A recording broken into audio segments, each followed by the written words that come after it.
Aaron Burr left his home on Richmond Hill near the southern end of Manhattan at first light on Wednesday, July 11, 1804.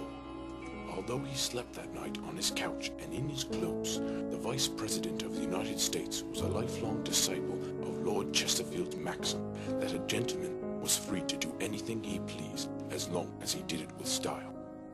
So Colonel Burr, the military title, a proud emblem of his service in the American Revolution, was elegantly attired in a silk-like suit and carried himself toward the barge on the bank of the Hudson River with the nonchalant air of a natural aristocrat strolling to an appointment with destiny.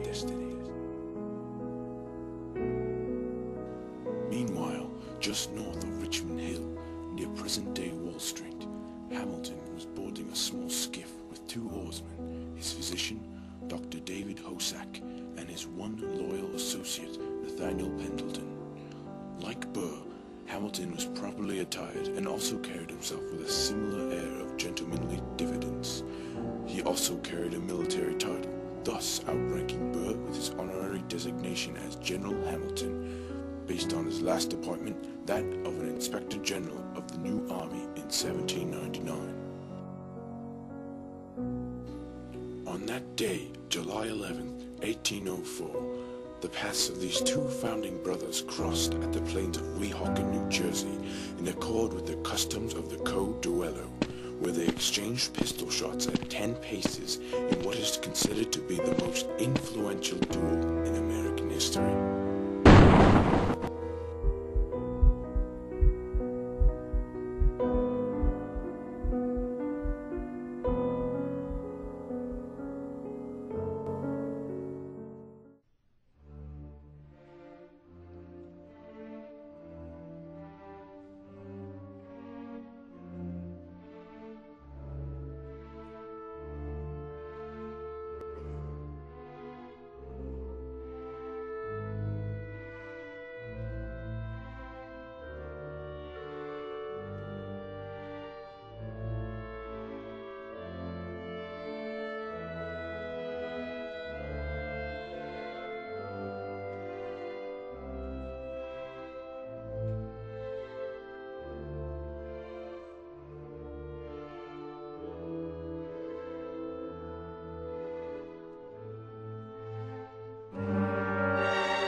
In accord with the plan, Burr arrived first at 7 a.m.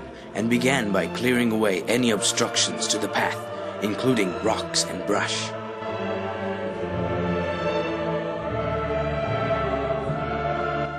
The Hamilton party arrived shortly thereafter and began reviewing the rules with Mr. Burr.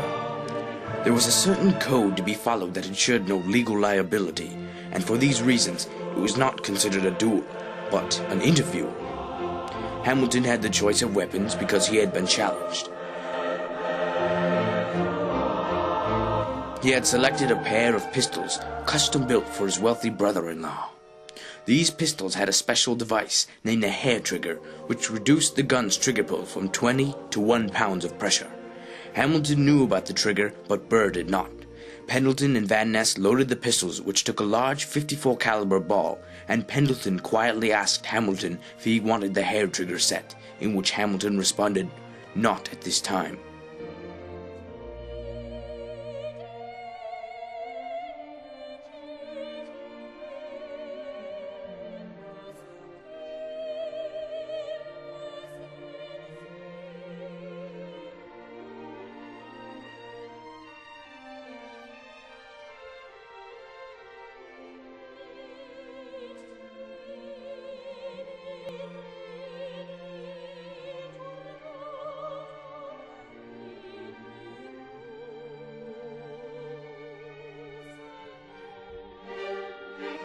The two loaded weapons were highly powerful, as well as inconsistent. Hamilton and Burr then proceeded to meet at the middle of the plain to discuss the final instructions. Hamilton had the advantage of choosing sides again because he was the one challenged. He picked the north side, which was upstream, which was a poor choice due to the shining sun in his face. The length of 10 paces put them at extreme ends of the ledges.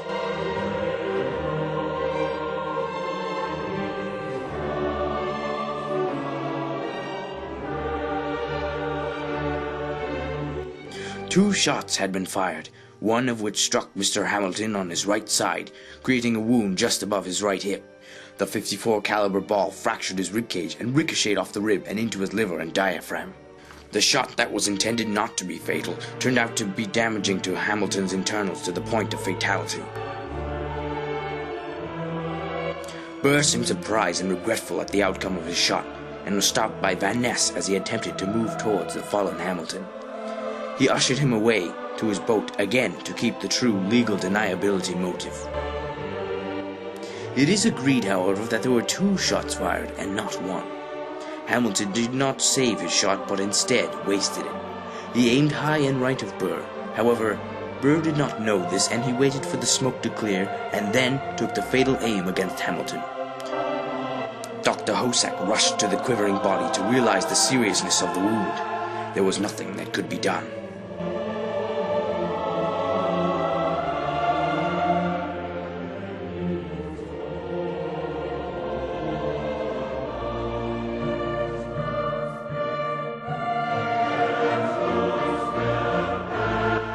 They boarded the skiff and headed back to New York. Hamilton instructed the oarsman to take care of his pistol and said, "It is under charge and still cocked and may go off and do harm." This shows that Hamilton did not even realize his weapon had been fired at all. Hamilton later died on July 12, 1804, surrounded by several family members and friends. There was great debate for months after the duel, which is considered the duel of words on behalf of Hamilton and Burr as to who was at fault and how the story really went. The only true mystery of the story was the 4 or 5 second interval in which the shots were fired. Although the duel was not the most appropriate ending in a long-standing political rivalry, it ended how it did. But Hamilton said on the boat that the gun was still loaded.